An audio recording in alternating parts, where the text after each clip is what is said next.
We're here on the Lake Winnebago system. We're currently sitting in the mouth of the river in Oshkosh. In the spring, the walleyes travel up the river to get to the upriver lakes. They can enter the Fox River or the Wolf River. Once they're upriver, they enter the marshes to do their thing. As the walleyes start coming back, they're not always looking to get right back into Lake Winnebago. Sometimes they're looking for a place to rest and feed post-spawn.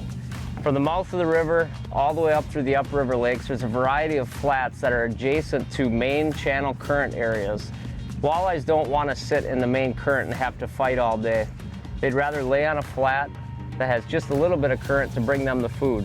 So what we're targeting is flats that have current breaks on them, like clam beds, rocks, sand dunes. And this isn't unique to the Lake Winnebago system. You can find this same pattern on other natural lakes, many rivers, including the mighty Mississippi. This technique is very deadly post-spawn. We're having a lot of fun today.